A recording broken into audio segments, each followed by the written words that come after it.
I do not believe this fallacy that everyone can be perfect at all times and everyone can do everything at all times. So while you read out my resume, I will say like that's not something. Not every one of those things are things that I check off every single day. And number two, I have a lot of help. I have a very supportive partner. I have a nanny at home that is just as good as one of my best employees at work. So this is like none of this is possible without support.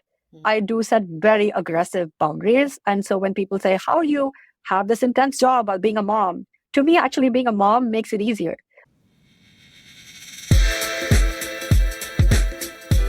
Welcome to 99 Humans. My name is Jeff Lakusta, curious coach and Wall Street Journal best-selling author, striving to understand how little things generate big impact.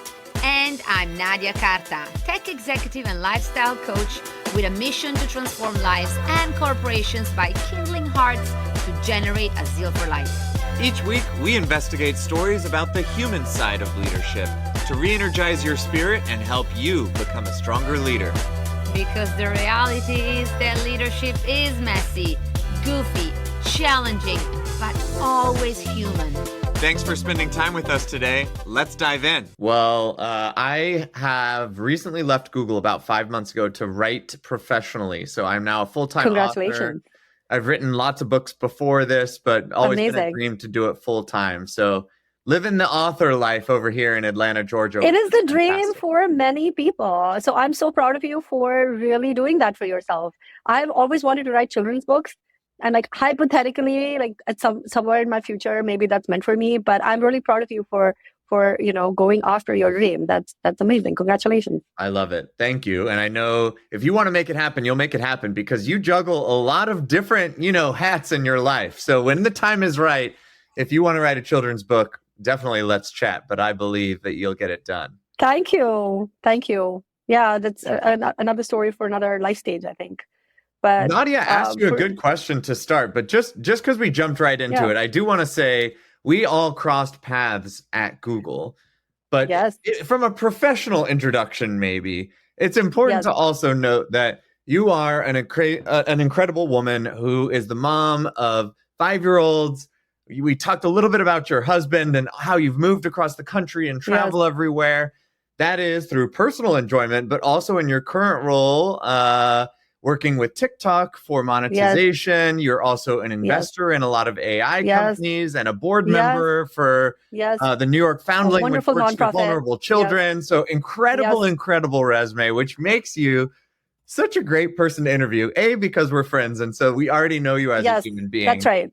But it is quite intimidating to read off that list. Like, you're being humble because it's so impressive to list off some of the things that you've done. You guys are my friends. And so I never think of myself as intimidating the people that I love and that I'm friendly with and that I care about. So yes, we sort of leapt right into it.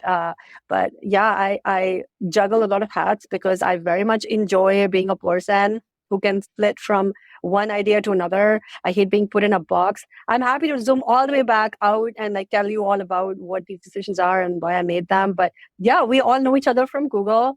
And we've all been wearing different hats since the very first time we met. I mean, Nandeeta is trying not to cover some of the things that makes her incredible, but there are some of these that I always admire, including the fact that we share being immigrants to this country. Yes. And I've always been amazed by your culture. Obviously, you and I connected a lot on our spirituality. And I've always been amazed on all the things that you told me on how you built the life that you desired with grit and resilience. I mean, I even remember how you met your husband because that was so amazing in London. Nandeeta lived in so many places. So there are so many stories, but personally, I would love to start from tell us about a tough moment because we don't speak enough about those tough moments. We all have these glossy, picture perfect profiles and careers. And it's messy. And I mean, you have more than one. So I don't know if necessarily we want to stop at a career one, but why don't you start on how was it to start your career in America as an immigrant? Yeah. Because I feel that there's a lot of juice in there. What a wonderful question. And I do want to acknowledge that I think all of us, we present so well. And that's why we all have these wonderful resumes and these successes that you were just kind enough to read out for me. But as you know well, and since you've known me for so many years, the path to any success comes with a lot of resilience, but a lot of failure as well. And so I'm glad today we're taking the time to be vulnerable, to talk about that, because we don't often do that. And yes, it looks very glossy on the outside, but we all arrive at decisions through challenge, and we all make our way to the successes in our life through grit, through resilience, also through the support of our friends, our families, our network. Nobody goes about any of these journeys alone. So yeah, Nadia, I think you pointed out something that you and I have very much in common, which is both of us women who didn't grow up with English as a first language, who grew up in small towns, you in Italy, me in India, right? Very small cities. And I think another thing that you and I have in common is that I think I always have the next goal in mind.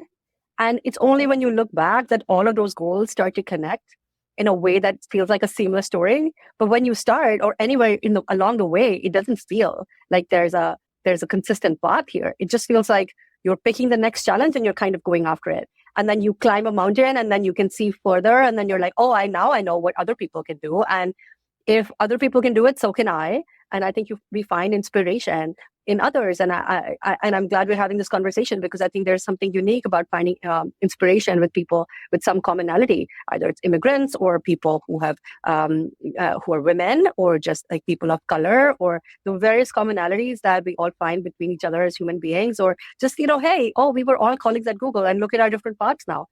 And as you find that element of commonality, you can see yourself in that. And find inspiration in that. But to answer your question, what was it like to move here as an immigrant? I think it was part of that story and that immigrant grit. For me, I grew up in small towns in India. I moved to the capital, Delhi, for my undergrad, and I started working at Ernst & Young after I did my undergrad in economics. Mostly because I wasn't quite sure what I wanted to do with my life, and it seemed like a great job to get out of undergrad. And I'm like, okay, this seems cool. They're paying me to do something that seems interesting. I have no idea what the job actually entails, but I'm going to show up every day and kind of see where it takes me. And I did valuation work and investment banking work for mid-market companies, which is when I first realized, hey, I kind of love telling stories through numbers. And I want to be really great at this. And there was someone who was a couple of years ahead of me in my analyst program who got into Columbia and who applied to business schools here. And I thought, oh, that's amazing. Like, there's a path here to, if I want to be great at something, I want to go study at the best places in the world. And I'd never been to New York. I'd never been to the US. I just thought I could do it. And there was probably like, when you're very young, there's sort of a naive self-belief. You are just more of a risk taker because you don't understand the many ways in which things could go wrong. And it was almost like, what do I have to lose? I'm going to give it a shot. And I got extremely excited about it. And I started talking to a lot more people. And I would cold call or, cold email back in the day, people who were in various business schools. And I applied and I got in. And so I showed up here with 3 suitcases and $150,000 in debt, which, since we're talking and sharing, my parents were shocked by, because that was the amount of money that they have made in their entire lives. So they were like, what kind of debt is this? This is insane and obnoxious, and you're going to fail. And I was kind of like, you know what? I'm 23. Maybe I'm being stupid, but I'm going to try it. And in an odd way, I feel like I'm 40 now, and I'm still the same person. I'm still the person who's sort of going to say, you know what? What the hell? I'm going to give it a shot. Failure is part of the journey. And so that allows me to take more risk in different ways now. And I will acknowledge it's been so many years since then. And along the way, you develop some perspective, but you also develop some privilege. So I'm not the person, like, I'm not as broke as I used to be. So therefore, I can take more risk in a different way. But I think that core personality of just being a person who's a little bit of a risk taker, a little bit of a wild card, a little bit of I'm going to try it. What's the worst that can happen is still the person that I am. You're pointing that out as one of the earliest risks in your career, but I'm genuinely curious, were you always a risk taker like as a child, or was that something different and something wild that kind of sparked something in you? Yeah, I think I was always not, when you think of a child as a risk taker, you think of like people who are athletic or people who, no, I was very academic. I was a huge nerd, but I sort of had this consistent self-belief that if I try something, even if it's hard, I'm going to find a way to make it happen for myself. We moved a lot. My dad was in the army. And because of that, I just became someone who's very attuned to different environments. And that, I think, is something that has really stayed with me. How do you get along with different types of people? How do you feel at home in a new city over and over again? We would move every 2 years or 3 years or so. So maybe that was part of it. I don't think as a child I was a risk taker, but certainly I was very used to change. And that made me someone who was never afraid of it. So I could leap into it out of choice, if not of necessity. How this trait has been shaping you as a leader, right? Because what I feel is when you need to take risks for yourself, yes, it's something that we are in control. Like I would jump from absolutely a by myself. Yes, my that's another thing you and I have in common. Yes. On a 1 to 10, my risk tolerance is 9. I told my husband we're packing to New York with 2 young toddlers. Yes, he looked at me and said, "You're crazy." But then when you need to lead a team and you also need to lead a family, let's say it. Yes. You're dealing with people that have a very different risk tolerance.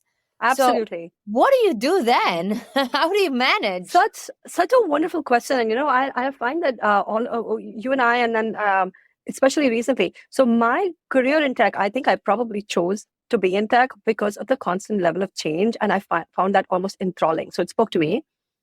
But I think as someone who's been now in various roles in various tech companies for almost 15 years, that was before that I had a career in finance and then in consulting. What I find is that, number one, there's constant change. So you have to deal with it on your own, but you also have to lead a team through it. And the way I think you do that, or at least the way that I've tried to do that, is a few things. Number one, I try to know the people in my team extremely well, right? So some of them are going to be folks who are going to, in their whole personalities, either embrace change or just be a little bit more zen. Some people will find that a lot harder. And so what you try to do is try to ascertain if these folks are people who are going to find ways to thrive, or in like what way they would need support. So one that could mean for more junior people, for example, you might say, okay, here's a vision. Here's what we're going to get through. Here are the bumps in the road. But here's like how I can clarify for you as a leader, like where we're headed. So I'm going to provide you guardrails. I'm going to provide you vision, and then get them comfortable with sort of a more narrow view of the world versus like, a more open-ended, we're going to go in many different directions and many different things could happen. So as a leader, I do feel like I try to take responsibility for saying, for different people within their risk tolerance, try to understand what kind of guardrails would make them do their best work. Because as a leader, my primary job is to help my team do their best work, whether that's like emotionally showing up at work, whether that's providing a vision, whether that's providing career growth and opportunity, or whether that's something, even more simple as having a one-on-one with them to help them solve a specific problem. My role is to help them do their best work. Sometimes it could mean getting out of their way, right? You give them something and then they have an idea and they're running with it and you kind of get out of their way. So really you have to kind of tailor it. The second thing is I think you have to kind of get people comfortable with things you cannot change as a leader. Quite often there will be things, especially in tech, where you cannot, so you kind of have to be honest with yourself and honest with your team. Here's what I can do for you and here's what I cannot change. So there's going to be a level of discomfort. I mean, candidly, honestly, I work at TikTok. I've been here 4 years. The company as a whole, the platform as a whole, has gone through several levels of regulatory ambiguity over the last 4 years. So if there are people on my team who find that uncomfortable, I have to be honest with them and say, here's what I can do for you. Here are the guardrails I can provide on a regular basis. But here's stuff I do not know. I do not know the answers. So what I can do as a leader is like sit with you through it, right? So I'm going to support you. I'm going to provide those guardrails. But if you have larger questions beyond this, please know that I am right here with you. You are not alone in this ambiguity. So I'm turning more into a partner than necessarily someone who's giving you advice or a North Star. I want to repeat what I'm hearing because I think it's also interesting what you're not saying. I hear you saying you learn who your team is as a human being so that you can help them navigate the pace of change, which is very fast in tech, but also you were seeing the same in finance and consult. I mean, just the world is changing rapidly right now. Yes. And I didn't hear you say, that way I can pick and choose which risks to take and pick and choose which changes to follow. In a way, you're running at the same speed. You're just supporting your team to run with you in different ways. Is that right? I think that is correct. I don't think that necessarily we, especially in this industry, especially in the roles that I've chosen, especially that means that the team has de facto chosen those roles with me, right? We're choosing to do certain jobs. The pace of change is not necessarily something we get to define or choose at all points. So risk, certainly, yes. But pace of change is something that we kind of have to almost embrace. So as a leader, my role here is to coach you, guide you, get you as comfortable as possible, because my role here is to help you succeed. So as an individual, if you're a person who is truly uncomfortable with the fact that things might be changing around you and you have to iterate, that might be like a bigger challenge that I might not even be able to help with. So I think my best is to give them a North Star, give them guardrails, support them through the process, versus saying the process itself, like change necessarily is not going to happen in tech. And to be honest, I think that's going to get, the pace of change is increasing. It's accelerating. It's not slowing down. The problem I see with change is that often change comes at the disruption of safety. Because if we were able to say, hey, I'm asking you to take a risk. Yes. I'm asking you to change. But also, along those lines, I tell you that you're safe and that you can take that risk in an environment where you're protected and you will have a leeway and all of that. I feel that everybody would be more comfortable with that change. Now, sadly, and maybe we're talking about change in the corporations, but also in life, what happens is that you don't get that, obviously, because no one can give you that assurance. No one can tell you, hey, you're going to move to New York, you're going to move to America, are you going to make money? It's a big question mark. And so that's where, in my opinion, at least, the ability of a human to trust and to let go of certainty, believing that with their resources, either financially or physically or mentally, they're going to be okay. That comes into play, right? This is so wise. And you are making such a good point. And I'll add to that a little bit. I think this element of safety comes down to some certain ground truths, right? So what that might mean for an individual person is that you believe in your own capability. And that's a ground truth. And so therefore you're willing to ride out the change. What it means for a partner or a partnership, like, in a marriage or as a parent, you might believe and say, you know what, there's going to be change. Here are some ground truths we believe in as a family. We are going to stay together through this. I'm going to hold your hand through this change. We're going to balance risk in this way. If there's like two people involved, one person takes greater risk than the other sometimes. And I think there's a partnership that comes from that. In a corporate environment, what you can do as a leader to provide that safety is to say, number one, again, I will provide those guardrails for you. So in no way are you alone in taking that risk. We are doing this as a team, and be very clear on like why you are doing that. Why is this important? So why is it important for us to kind of walk through this ambiguity together? And when you arrive at the other end, you kind of have to paint a picture to say, this is what it will look like. So you're giving them I love this word safety in this context, because I think you cannot provide a guarantee of the end, but what you can provide is knowing that I will have your back in these ways. I will teach you, coach you through it, and I am going to ride it with you. And so I think you're not sort of leaving them alone. You're like, here you go, off you are, like, go to the races. I'll see you on the other side. You're basically saying, this is what the other side looks like. This is why we're going through it. And I'm drawing out a path for you, and I'm going to be walking it right here with you. And so there's an element of trust. So there's ground truths that you're giving to your team where you're saying, number one, you can trust me to be candid with you. You can trust me to want to support and to coach you. You can trust me that this is the other end that we're going to get to. And this is how I'm going to help reduce that risk for you of the fact that we are going to end up there. So these are the other factors that we're considering, right? So I think the candor helps. I think that element of like mutual trust really helps. And I think that comes with time, because the more genuine you are and the more candid you are with your team, the more they're likely to trust you when you talk. How do you get there, Nandeeta? I'm curious if you have any examples of creating that, because it sounds amazing. And I think we've all been on teams where that's clicking. We trust the leader, we're candid with each, but like that is built over time. And I'm curious if you can bring that to life for us. I'm happy to give you some examples, and I think I'm going to talk about some of the ones more recently. I'll generalize and then I'll get into specific examples. I think the generalization number one, again, is to I manage right now about 25 people. And so I have skip levels. And so it's impossible for me to spend individualized weekly one-on-one time with each person.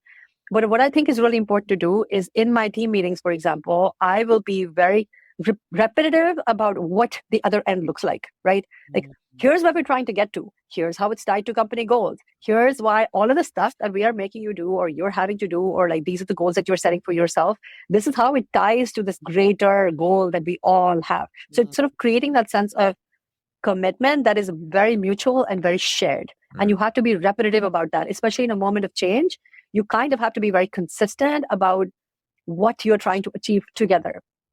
That's first. Number two, I believe in candor and authenticity. People develop trust when they believe you, when you are honest about what you can and cannot do.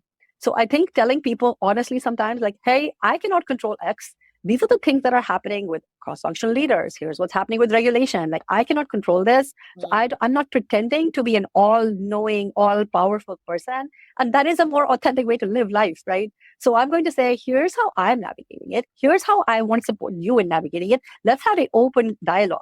So you call me out, I will call you out, and we will have a conversation. And so I think what happens is, especially in a larger group setting, if I am brave enough to say that, another person is going to be brave enough to counter or like discuss it with me. And that bravery starts to permeate through the team. Inevitably, there's going to be a person who doesn't want to talk as much. But when they see others in their team speaking up, they're going to feel like, oh, I see this other person speak up, and my leader, my manager, my boss, whoever, was receptive to a controversial opinion. They were receptive to an opinion that was full of disagreement, perhaps. And so when that conversation is had in an open forum, I think it engenders and creates that trust. I think back to even at Google when we used to have those big company-wide all hands, right?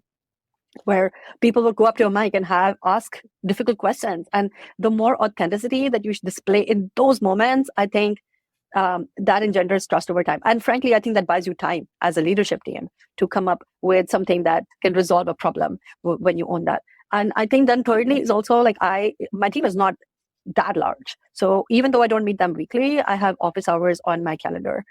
So I do ensure that there are very regular touch points with my most junior people as well.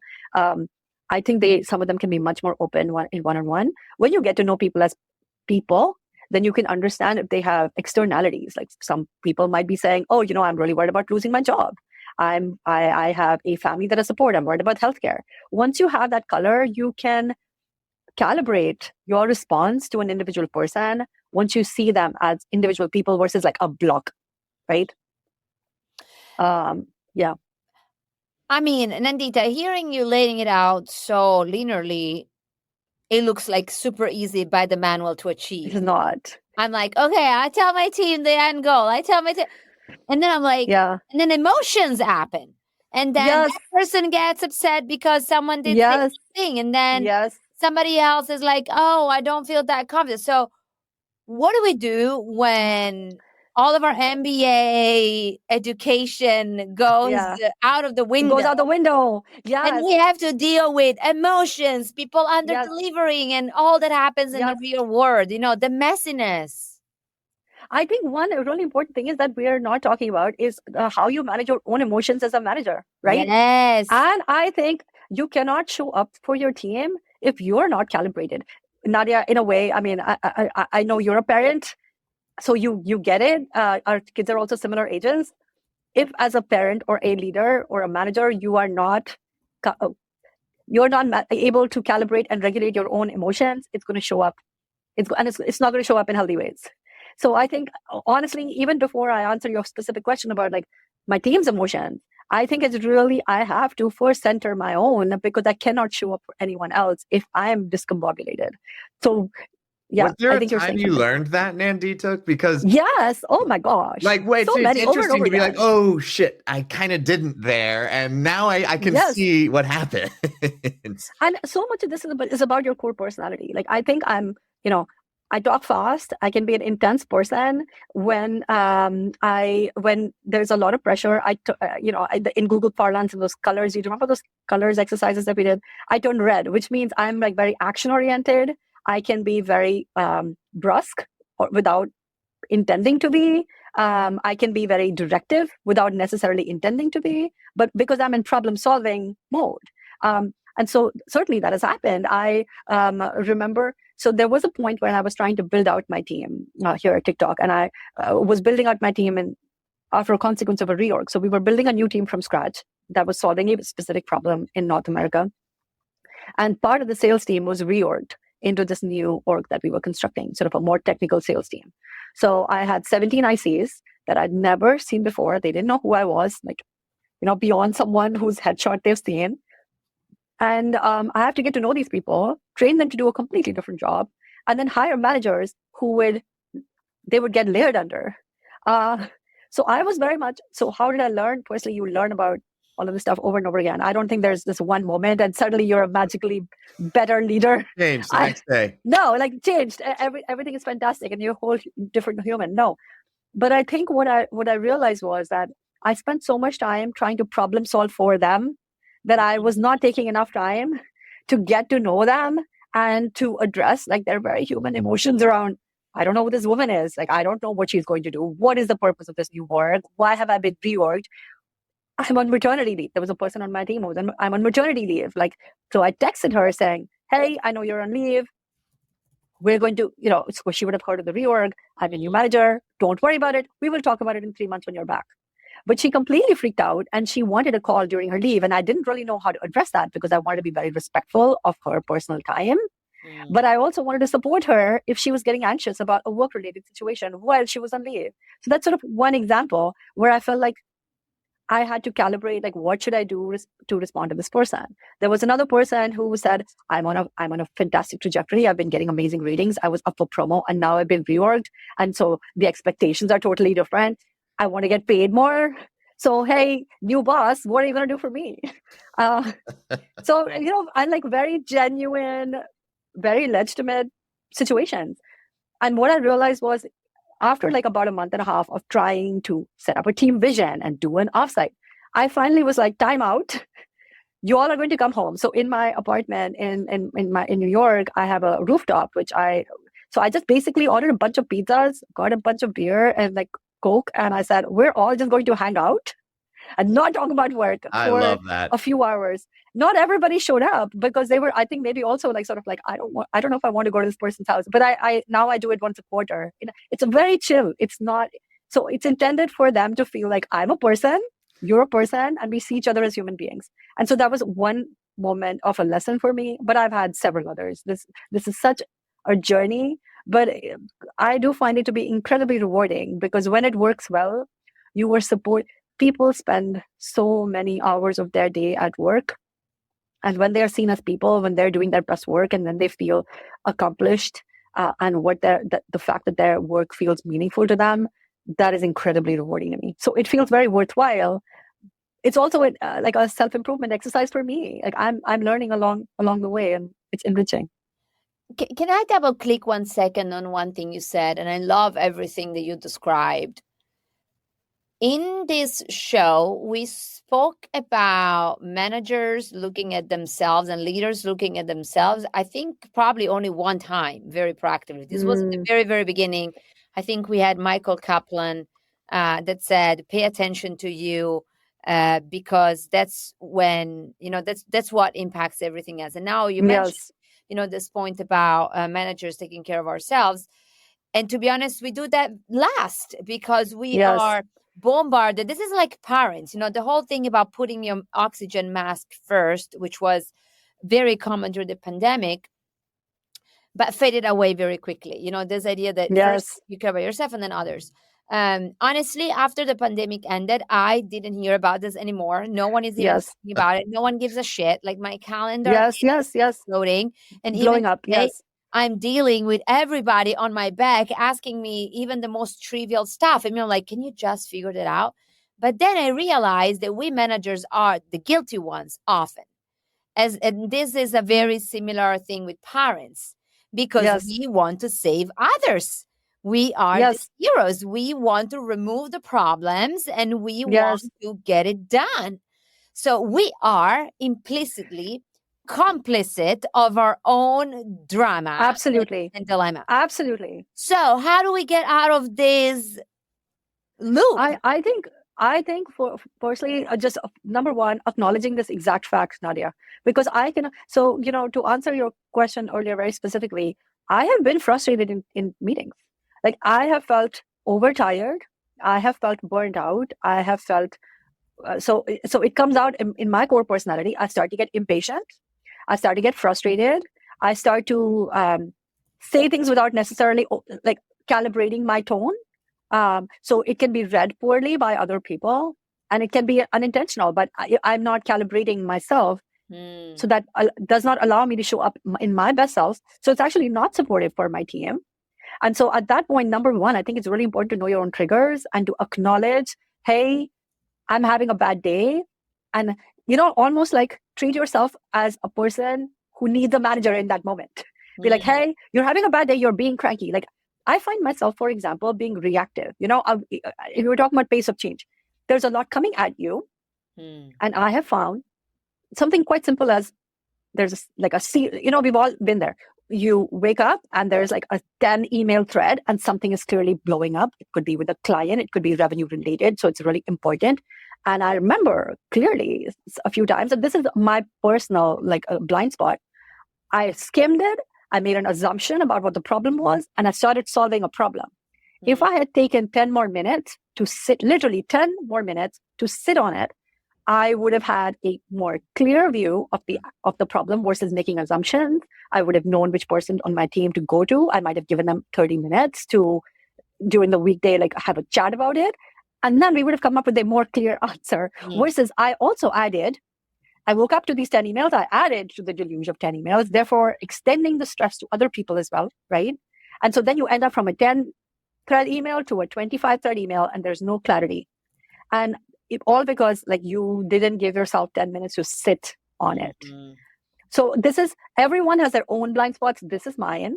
But the first one is acknowledging that this is a person I can turn into. And so if I'm turning reactive, that is a moment for me to take a pause. And there are many small things I try to do to calibrate myself. I try to keep 30 minutes on my calendar. It always gets overridden, but I keep 30 minutes on my calendar to have a peaceful lunch, which means probably twice a week I actually get to do it. I leave the building to get my lunch, which means there's some actual fresh air and sunshine that is inbuilt into my day.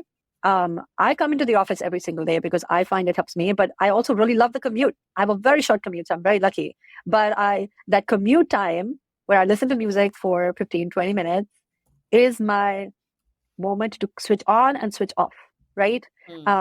And so I'm not recommending these specific solutions. I'm saying that we all have to know ourselves well enough to know what those little solutions are. And then once a week, I try to get one-on-one time for just me to have a quiet coffee in peace. Nandeeta, this is super juicy conversation. And I want to pivot us just in the last few minutes because there's a giant topic, family, that we haven't really touched on much. And your commute story reminds me of somebody that I was just talking to that says that they always stop at the bottom of their hill and shift gears to get into family mode, to leave work mode. And I'm curious, how does that resonate? There's the bring your whole self to work and be your authentic self. And I feel like that is a direct, conflict with pause at the bottom of the hill and switch on or off. How do you manage a full life, a full family, being a mom, being a partner, and being an incredible leader at, all the Yes. TikTok and nonprofits and other spaces that you're working in? Number one, I do not believe this fallacy that everyone can be perfect at all times and everyone can do everything at all times. So while you read out my resume, I will say like that's not something. Not every one of those things are things that I check off every single day. And number two, I have a lot of help. I have a very supportive partner. I have a nanny at home that is just as good as one of my best employees at work. So this is like none of this is possible without support. I do set very aggressive boundaries. And so when people say, how do you have this intense job while being a mom? To me, actually being a mom makes it easier because my job would be all consuming if I did not have these little 5-year-olds at home that are equally demanding, right? Like they're not going to let me get away with not reading them that book or not considering this very important thing that happened in school. And, mommy, like I have to pay attention. And in the very long run, this is more, or if not, like just as important as anything else I do in my life. So actually, it allows me to set boundaries. So the fact that my children's caregiver leaves at 6 p.m. means that either me or my husband have to be home at 6 p.m., which means that's my bottom of the hill moment. That's also why I like to come into the office every day. And different people commingle their lives in very different ways. So I hesitate very much to give advice. But what I will say is that, number one, acknowledge that no one is perfect. Everyone's making mistakes with everything. So give yourself some grace. And number two, the people who seem to have it all usually have help. I certainly do. But I definitely like the commute to work as a moment to switch on, and the commute back to work is to say, okay, now I'm in, mommy mode and I'm going to spend time with my kids. And I very happily will tell. So if someone is, aggressively texting me or writing to me about some work stuff, I have sent them photographs. I'm like, I'm with this other, like I'm with my child. I'm reading her this book. I will get back to you when she's in bed. And so I have zero qualms about letting people know that I need this time. And I think that's a very fair thing for most of us to do. Mm-hmm. It seems to me that the toughest part of that is probably our mental presence. Like sometimes, even if I'm there, all these demands are running. I struggle with that. And I'm like, I know that I want to be with my daughter and being present for her. And then my brain is spinning into that other direction. Is not at all easy. However, having awareness of it, it feels is probably kind of halfway through it. I think that is completely correct. And I think like anything where you're managing emotions, the one framing that has helped me here a lot is the idea that I get to do this. So I get to work. This is a job I want to do. I get to be with my children. I get to spend time at home. I get to read them this book. I get to work on this nonprofit that I love. So I get to do these things. These are my choices. And, I'm going to circle right back to the first question you asked me, which is like, what is it like to be an immigrant in America? I think for me, I feel a great sense of gratitude for the opportunities I've had built for myself. So I am the first, not dissimilar from you, Nadia. I am the first woman in my lineage to have a job that allows me to have complete financial independence, to have the ability to have a partner at home that I've chosen, that is leaning in, that is very much an equal parent. And these are not privileges that many of the women in my family have had, and in my lineage, nobody. And so for me, even just that allows me to, I love walking by the river. I know sometimes, Nadia, you do that too. I love walking by the river. And sometimes it's helpful for me to just take stock of that, right? Like to basically, and sometimes I absolutely feel like I'm overwhelmed or I feel like a failure, which is so funny. Or I'll say, well, I'm not doing this well enough. Or I was too reactive at work today and I sent that email out and I really shouldn't have. And then when I look back, I think, okay, well, look how far I've come from that 16-year-old girl, that 12-year-old girl, or the life that I've built for myself. That is exactly the way. This is where I wanted to be. I get to do this, and that resets for me. Yeah, that's beautiful. I think that is such a incredible thing to have in our minds, because it toes this line that is not the healthy version, right? Of like almost entitled, like, of course I get to do this thing. I deserve this thing. And I have to do this thing. I have no other, and like, wow, the gratitude as the centering point for you really resonates with me. Well, Nandeeta, we always finish with one key question for our guests. So drum rolls. And I realized I didn't drop any bombs today, so I might be in my, good day. The question is, what is your parting word of advice for all of our listeners?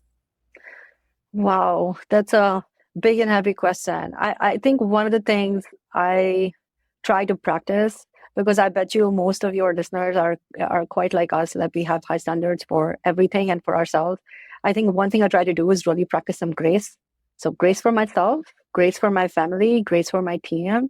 We're all showing up, all trying to do our very best. And that is not easy on a daily basis. And so just allowing some room for trying 2% better every day, and let the chips kind of fall where they may. 2% like be kinder to yourself. Sounds good to me. 2% better every day. Totally. Right? Instead of trying to get everything perfect, you just do 2% better every day, and that feels easier. But we all know how incrementality works. So 2% every day adds up to quite a lot very quickly. That's very true. Where can people find you if they want to connect? LinkedIn, my email address. I'm very friendly and very open to meeting anybody, everybody, and I've loved chatting with the two of you and reconnecting in this very special way. Thank you so much, Nandeeta. It's such a great Thank you both. We love you. Thank it you took both. me 3 years to convince you to get on, but in the end, we did. Honestly, that was my fault. I suddenly realized, I'm like, we've been talking about this for so long, and she's going to run out of slots for me, so I better sign up now. The scarcity really, always really works. That's it. That's the what secret it is. of salesmanship. I realize it's almost out. I better do it now. But I love the work that both of you are doing. I love your website. What a great mission. And I wish you the very best with your book writing, which is an incredible endeavor and a very sort of, you have to do this by yourself, and you're used to doing things in teams. So I wish you the very best. And I love it. We love you too. Yeah, we're cheering for you and in your corner. Thank you. And Nadia, I'm sure I will see you very soon. Yes, you'll see me very soon. Love you. Bye. Right. Cheers, both. Bye. Oh, I love Nandeeta. She's such amazing. A breath of fresh air. Such a smart, amazing woman. Yes. Jeff, you are connecting from a different location today. I am in a different room of my house. I have my amazing in-laws in town, and they are in our bedroom, which is normally where I take these calls from a little corner there. I love it. I love it. So, Jeff, what's your takeaway today? So many, to be honest. So many. Gosh. I think I want to say the gratitude piece at the end. Like it connected with give yourself grace, which I think of as the same thing as remember how far you've come. Be grateful for how far you've come. Be grateful for those things. And that gives you then the emotional awareness to stand strong when times get tough, to take risks when maybe it's scary and you're not feeling the courage to take the risk. So many things start from that kind of emotional foundation of, I'm good, I'm okay, this is going to be good, and there's so many things in everyday life that are screaming out to remind us of that. But if you're not opening your eyes to that, it's so easy to see the person cutting you off in traffic, or the thing your partner said to you that was a little off this morning, or the fact that you pressed snooze one too many times and missed, a little workout or whatever. And all those things bog you down. And I just thought it was such a cool reminder. And what better person than a thriving immigrant to the United States to give us a reminder of, life is good. And that's the right place to start every day. Well, I'm certainly too hard with myself a lot. So that was a great reminder indeed. Yeah, absolutely. All right, Nadia. Well, how about you? I'm sure that was a piece of it, because you too are definitely peas in a pod. But what else stuck out to you? Oh my God, there were so many. But if I want to go with something original, because I would have said what you said, 2% better. However, let me say something else. the whole passage around managers and leaders and our people, and probably because I'm literally living this in the moment and all of that, it's very hot for me. I'm such a type A that I always want to do things great, and I want my clients to be happy, and then I want my team to be happy, but not happy in the sense of happy. I'm saying happy in the terms of excellent, right? Like, I don't care if people eventually are not happy and excellent. I'm like, I want people to be excellent. And this drive to excellence, I'm going to call it this way, this zeal for excellence, sometimes makes me a lot of disservices, because then I end up drained. Yeah. And I end up taking way too much responsibility versus the one that I should have. And I can see that at home as well. So for me, today's conversation was a constant reminder that you need to put your oxygen mask first. And for many people means different things. Like for me, having a 30 minutes lunch, for example, does nothing to my energy levels. Like, I literally need like consequent 4 or 5 hours, or I need like a full weekend of detox, or a full 3 days. Like, I run so much on this highway and speedway. Yep. That I'm the same way on the detoxification. I can go 48 hours nonstop working, but then I need 48 hours, nonstop relaxing and being mindful. So that adjustment for me is something that in my life I still haven't fully achieved. However, as Nandeeta was saying, having the awareness and embedding in your day practices, like she was saying, this morning, for example, I was chanting for an hour, and that for me was already, a good start. So I feel that for society and for human leaders like we are, and also light workers, is absolutely necessary. I love that, because it also connects to her reminding us that this is different for everybody. Like, she was exploring and sharing what works for her to keep her tank full. But that's not the same. And you're right, a 30-minute lunch, it very well could be the busiest time of your day. In your mind, you're finally clearing out everything. You're sending a few emails. Maybe you're having lunch with someone. I mean, this is not rejuvenating, just like I've heard, and you tell me, with, two girls. But is it really to play Candyland with your kid? Like, this isn't an adult's version of fun and play. Yes, you're investing into your children, but that's also can be draining. These things that we're told are supposed to be one way or another might not actually be that for all of us. Yeah, and I sympathize with a lot of parents. Our weekends are far from being recharging. So yes, can be hard. But I love this conversation. I really love when our guests bring their full selves to our conversations. It truly, and I know that everybody is. It's just very replenishing for us. It's a fun, I'm still enamored with 99 Humans as an idea, because that's what it's about. That's what I want to talk about. And that's what we get each time we log on here. Well, everybody, you should know that there's a guest that we are all striving to have, and hopefully we will have. And Jeff is working on it, and that I can't wait to see on the show. So please continue listening and give us your 5 stars as we approach the end. And we'll catch you next time. Thanks very much. Bye.